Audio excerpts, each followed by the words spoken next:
Hi everyone, welcome to the myFlowlab Digital STEM Exploration video coaching series. In this series, we will have three main categories, which is learn, build, and innovate. Join me in this journey and let's explore together step by step.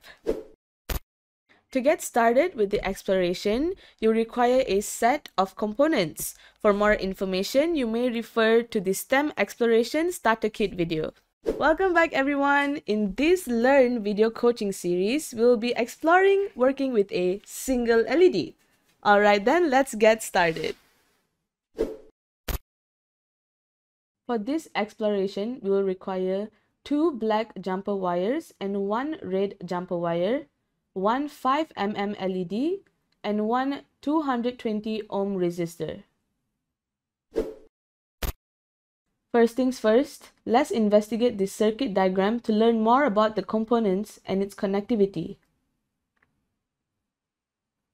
Follow the construction flow shown to build this circuit, starting with the LED, which connects to the resistor, and from the resistor, it connects to the red jumper wire, which connects to pin number 6 on the Arduino board. Next is the black jumper wire, which connects to the power rail, and another black jumper wire from the power rail to the ground on the Arduino board. Alright, let's construct the circuit now. Okay, let's start off with the LED. The long leg is the positive side and the short leg is the negative side. Since we're working with one component, we can just place it in the middle of the breadboard, and you can use the signs on the Arduino board as a reference. So the positive leg should be following here, and then you can just place it in the middle. Next, we're going to be using the resistor, and then we're going to bend it into a U shape, like that. And then we're going to place it in line with the positive leg, leaving a gap.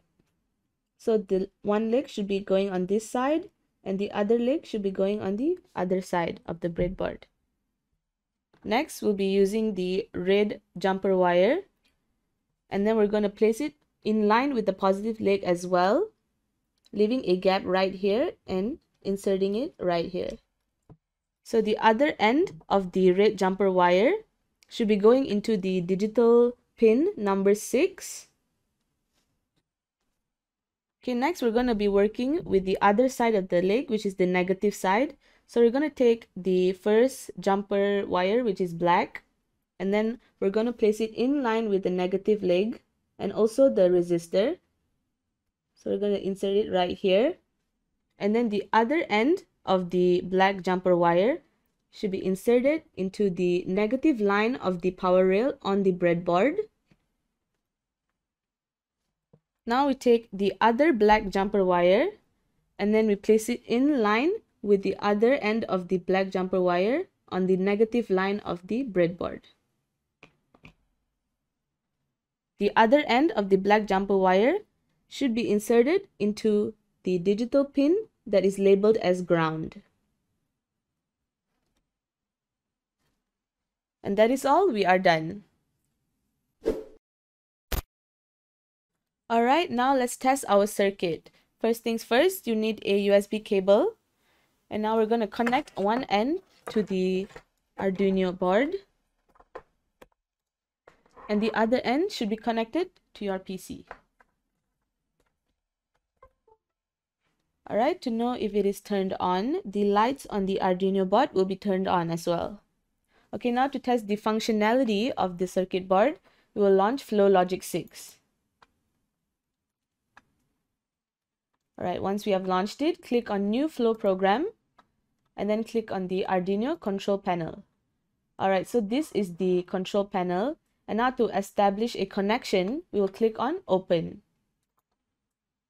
Okay, once we have clicked on Open, it will show that it has been connected according to what it says down here, connected to Arduino board. And now since we have physically connected our LED to the digital pin number 6, you need to find for your digital output pin number 6. Okay, now click the on button to turn on your LED and click the off button to turn off your LED. Okay, let's try that again. On and off. If your circuit has been working properly, you have done well. Welcome back everyone. Now let's develop an algorithm to blink the LED on our circuit board using FlowLogic 6.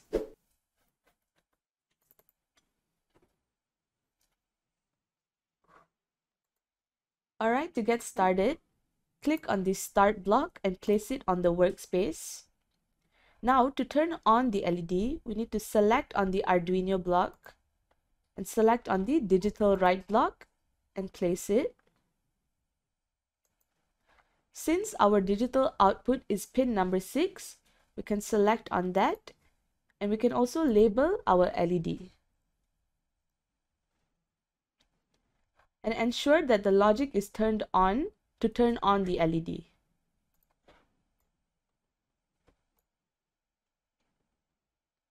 Ensure that you connect the start block to the digital write block by clicking on it and right-clicking on it to connect the line.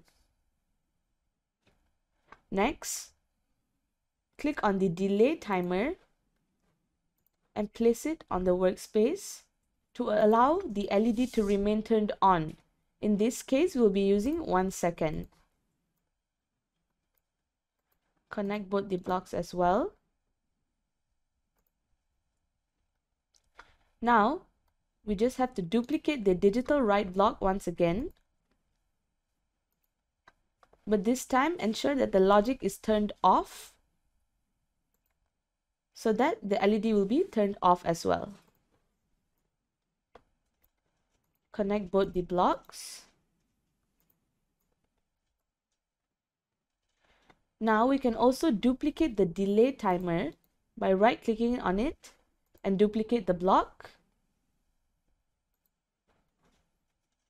Let's remain it at 1 second. Now connect both the blocks again. Now we are going to place these connector blocks right here.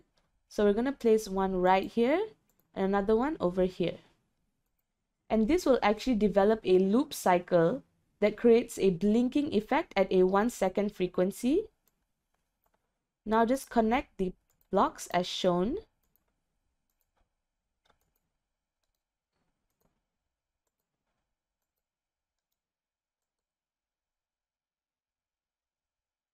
Alright, now we have created this cycle. So let's test in executing the algorithm.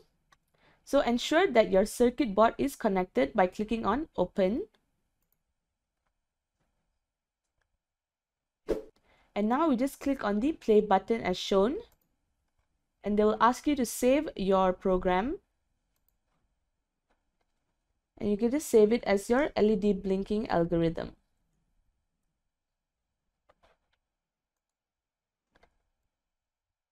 Alright, as you can see, the LED is blinking at a frequency of a 1 second interval, which means that the algorithm is done correctly. So let's just say we want to make the LED blink faster. So let's just stop the program execution. And all we have to do is just double click on the delay timer. And let's just put it at a 0.5 second frequency. And we can do the same for the other delay timer.